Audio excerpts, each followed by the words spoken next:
بسم اللہ الرحمن الرحیم۔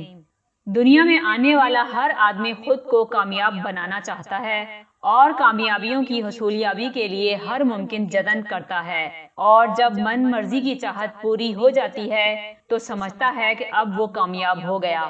لوگوں کی طبیعتیں مختلف ہیں، اس لیے ان کی کامیابیوں کے معیار و پیمانے بھی الگ الگ ہیں۔ کسی کی نظر میں ماؤنٹ ایورسٹ چڑھنا کامیابی ہے، کسی کی نظر میں بین الاقوامی کھلاڑی بننا کامیابی ہے، کسی کی نظر میں فلمی ایکٹر بننا کامیابی ہے، کسی کی نظر میں ڈاکٹر، انجینئر، سائنسدان، پروفیسر، سیاسی قائد اور وکیل و جج بننا کامیابی ہے۔ غرض یہ کہ ہر کوئی اپنے ذوق و چاہت کی تکمیل کو کامیابی سمجھتا ہے، اور دنیا والے بھی شہرت و ناموری والے مقام و مرتبہ کو پانا کامیابی سمجھتے ہیں۔ سوال پیدا ہوتا ہے کہ لوگ جس کو کامیابی سمجھتے ہیں، کیا وہ انسان کی اصل کامیابی ہے، اور ایسے لوگ واقعی کامیاب کہلانے کے لائق ہیں؟ اس سوال کا جواب دنیا بنانے والے خالق اور دنیا میں انسانوں کو بھیجنے والے مالک سے جانتے ہیں کہ اس کا کیا جواب ہے۔ سورہ ذاریات میں اللہ تعالیٰ ارشاد فرماتا ہے، ترجمہ: میں نے جنات اور انسانوں کو محض اسی لیے پیدا کیا کہ وہ صرف میری عبادت کریں۔ اور دوسری جگہ سورہ ملک میں اللہ تعالیٰ ارشاد فرماتا ہے، ترجمہ: جس نے موت اور حیات کو اس لیے پیدا کیا کہ تمہیں آزمائے کہ تم میں سے اچھے کام کون کرتا ہے، اور وہ غالب بخشنے والا ہے۔ ان دو آیات کے ذریعے دنیا میں آنے کے دو اہم مقاصد معلوم ہوئے۔ ایک تو یہ ہے کہ ہم اللہ کی عبادت کے لیے پیدا کیے گئے ہیں، یعنی ہمیں اس دنیا میں اللہ کے اوامر کی بجا آوری کرنی ہے اور نواہی سے اجتناب کرنا ہے۔ دوسرا مقصد یہ ہے کہ دنیا میں ہمیں بطور آزمائش بھیجا گیا ہے، یہاں ہمیں اچھا اور برا دونوں راستے بتلا دیے گئے ہیں۔ اس میں ہماری آزمائش یہ ہے کہ برائی سے بچتے ہوئے اچھے راستے پر چلیں تاکہ انجام بھلا ہو۔ ویسے برائی والا راستہ بھی اختیار کر سکتے ہیں، مگر اس کا انجام برا ہے۔ سورہ آل عمران میں اللہ تعالیٰ ارشاد فرماتا ہے، ترجمہ: ہر جان موت کا مزہ چکھنے والی ہے، اور قیامت کے دن اپنے بدلے پورے دیے جاؤ گے۔ پس جو شخص آگ سے ہٹا دیا جائے اور جنت میں داخل کر دیا جائے، بے شک وہ کامیاب ہو گیا، اور دنیا کی زندگی تو صرف دھوکے کی جنس ہے۔ اب بات بالکل واضح ہو گئی اور سوال کا جواب بھی سامنے آ گیا کہ لوگ جس دنیا میں اپنی اپنی چاہتوں کی تکمیل کو کامیابی سمجھ رہے، وہ دھوکے میں ہیں، کیونکہ یہ دنیا خود ہی دھوکے والی ہے۔ یہاں سے تو سب کو مر کر نہ ختم ہونے والی دنیا کی طرف کوچ کر جانا ہے، جہاں ہمارے اچھے اور برے تمام عملوں کا بدلہ دیا جائے گا۔ جو اچھے عملوں کی وجہ سے جہنم سے بچا لیا جائے گا اور جنت میں داخل کر دیا جائے گا، دراصل وہی اللہ کی نظر میں کامیاب ہے۔ اس بات کو اللہ نے سورہ مومنون میں یوں بیان فرمایا ہے، ترجمہ: جن کے ترازو کا پلڑا بھاری ہو گیا وہ تو نجات پانے والے ہیں۔ اور ایک دوسری جگہ ارشاد فرماتا ہے، ترجمہ: انہیں اللہ نے دوزخ کی سزا سے بچا دیا، یہ تیرے رب کا فضل ہے، یہی سب سے بڑی کامیابی ہے۔ اور ایک مقام پر اللہ جل شانہ اسی طرح بیان کرتے ہیں، ترجمہ: جس شخص سے اس روز وہ عذاب ہٹا دیا جائے تو اس پر اللہ نے بڑا رحم کیا، اور یہ صریح کامیابی ہے۔ ان ساری آیات کی روشنی میں یہ معلوم ہو گیا کہ اللہ کی نظر میں سب سے بڑی کامیابی جہنم اور اس کے عذاب سے بچ جانا اور جنت میں داخل ہو جانا ہے۔ اب ساتھ ساتھ یہ بھی جان لیتے ہیں کہ ایسے لوگوں کی کیا پہچان ہے جو آخرت میں کامیاب ہونے والے ہیں، یعنی وہ کون لوگ ہوں گے جو جہنم سے بچا لیے جائیں گے اور جنت میں داخل کیے جائیں گے۔ اس کا مختصر جواب یہ ہے کہ جو بھی حقیقی ایمان والا ہوگا اور ایمان کا تقاضا پورا کرتا ہوگا، وہ آخرت میں کامیاب ہونے والا ہوگا، جس کا ذکر اللہ تعالیٰ نے سورہ مومنون کی پہلی ہی آیت میں کیا ہے، اور اس کے بعد مومنوں کی صفات بیان کی ہیں۔ اللہ تعالیٰ مومنوں کو کامیابی کی بشارت سناتے ہوئے کہتا ہے، یعنی یقیناً ایمان لانے والوں نے کامیابی حاصل کر لی۔ اور نبی صلی اللہ علیہ وسلم کا فرمان ہے، ترجمہ: اے لوگو، تم لا الہ الا اللہ کہہ دو، کامیاب ہو جاؤ گے۔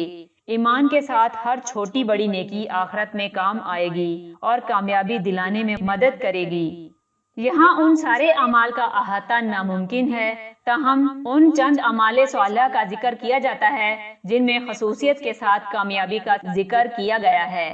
ایمان کے ساتھ رب کی بندگی اور خیر کے کاموں کا انجام دینا کامیابی کا ذریعہ ہے۔ اللہ تعالیٰ سورہ حج میں ارشاد فرماتے ہیں، ترجمہ: اے ایمان والو، رکوع سجدہ کرتے رہو اور اپنے پروردگار کی عبادت میں لگے رہو اور نیک کام کرتے رہو تاکہ تم کامیاب ہو جاؤ۔ اس آیت میں اللہ نے عبادت کا حکم دینے کے لیے 3 کلمے ذکر کیے ہیں، جن سے اللہ کی بندگی کی اہمیت تاکید کے ساتھ اجاگر ہوتی ہے۔ یہی وجہ ہے کہ قیامت میں نماز کی پوچھ بھی سب سے پہلے ہوگی اور جو نمازی ہوگا وہ نجات بھی پانے والا ہوگا۔ نبی صلی اللہ علیہ وسلم کا فرمان ہے، ترجمہ: قیامت کے روز بندے سے سب سے پہلے اس کی نماز کا محاسبہ ہوگا۔ اگر وہ ٹھیک رہی تو کامیاب ہو گیا اور اگر وہ خراب نکلی تو وہ ناکام اور نامراد رہا۔ توبہ کرنے والا مومن کامیاب ہوگا۔ اللہ تعالیٰ سورہ نور میں ارشاد فرماتا ہے، ترجمہ: اور اے ایمان والو، تم سب اللہ کی جناب میں توبہ کرو تاکہ تم کامیاب ہو سکو۔ تقویٰ سے متعلق اللہ تعالیٰ سورہ بقرہ میں ارشاد فرماتا ہے، ترجمہ: اور تم اللہ سے ڈرتے رہو تاکہ تم کامیاب ہو سکو۔ اللہ تعالیٰ تقویٰ، اعمال صالحہ اور عقیدہ صحیحہ والے مومنوں کے بارے میں ارشاد فرماتا ہے، ترجمہ: یہی لوگ اپنے رب کی طرف سے ہدایت پر ہیں۔ ترجمہ: اور تم اللہ سے ڈرتے رہو تاکہ تم کامیاب ہو سکو۔ اللہ تعالیٰ تقویٰ، اعمال صالحہ اور عقیدہ صحیحہ والے مومنوں کے بارے میں ارشاد فرماتا ہے، ترجمہ: یہی لوگ اپنے رب کی طرف سے ہدایت پر ہیں اور یہی لوگ فلاح اور نجات پانے والے ہیں۔ نفس کا اخلاق رذیلہ اور دلوں کو شرک و معصیت کی آلائشوں سے پاک کرنا بھی کامیابی کا ذریعہ ہے۔ اللہ تعالیٰ سورہ اعلیٰ میں فرماتا ہے، ترجمہ: بے شک اس نے فلاح پا لی جو پاک ہو گیا۔ خیر و بھلائی کا حکم دینے والے اور برائی سے روکنے والے بھی کامیاب ہیں۔ سورہ آل عمران میں ارشاد ہے، ترجمہ: تم میں سے ایک جماعت ایسی ہونی چاہیے جو بھلائی کی طرف بلائے اور نیک کاموں کا حکم کرے اور برے کاموں سے روکے، اور یہی لوگ فلاح و نجات پانے والے ہیں۔ نبی پر ایمان لانے والا، آپ کی حمایت و اتباع کرنے والا بھی کامیاب ہے۔ فرمان الہی ہے، سورہ اعراف میں اللہ تعالیٰ فرماتے ہیں، ترجمہ: جو لوگ اس نبی پر ایمان لاتے ہیں اور ان کی حمایت کرتے ہیں اور ان کی مدد کرتے ہیں اور اس نور کا اتباع کرتے ہیں جو ان کے ساتھ بھیجا گیا ہے، ایسے لوگ پوری طرح فلاح پانے والے ہیں۔ جو اللہ کی راہ میں خرچ کرتا ہے اور نفس کی بخیلی سے بچتا ہے وہ بھی کامیاب ہے۔ اللہ تعالیٰ سورہ تغابن میں ارشاد فرماتا ہے، ترجمہ: اور اللہ کی راہ میں خیرات کرتے رہو جو تمہارے لیے بہتر ہے، اور جو شخص اپنے نفس کی حرص سے محفوظ رکھا جائے وہی کامیاب ہے۔ ایمان کے ساتھ ساتھ اعمال صالحہ کی انجام دہی کامیابی کا ذریعہ ہے۔ ساتھ ساتھ ہر قسم کے محرمات سے بھی بچنا ہے اور محرمات سے بچنا کامیاب ہونے والوں کی صفت ہے۔ اللہ تعالیٰ سورہ مائدہ میں ارشاد فرماتا ہے، ترجمہ: اے ایمان والو، بات یہی ہے کہ شراب اور جوا اور تھان اور فال نکالنے کے پانسے کے تیر یہ سب گندی باتیں ہیں، شیطانی کام ہیں، ان سے الگ رہو تاکہ تم فلاح یاب ہو سکو۔ ان باتوں کا خلاصہ یہ ہوا کہ جو اللہ پر ایمان لا کر اس کی بندگی کرے گا، اس کا تقویٰ اختیار کرے گا، ہدایت کے راستے پر گامزن رہے گا، توبہ کا التزام کرے گا، دلوں اور نفوس کو پاک کرے گا، امر بالمعروف و نہی عن المنکر کا فریضہ انجام دے گا، رسول کی حمایت و مدد اور ان کی پیروی کرے گا، اللہ کی راہ میں خرچ کرتا رہے گا اور ہر قسم کے منکرات و سیئات سے بچتا رہے گا، ایسا آدمی اللہ کی نظر میں کامیاب ہے۔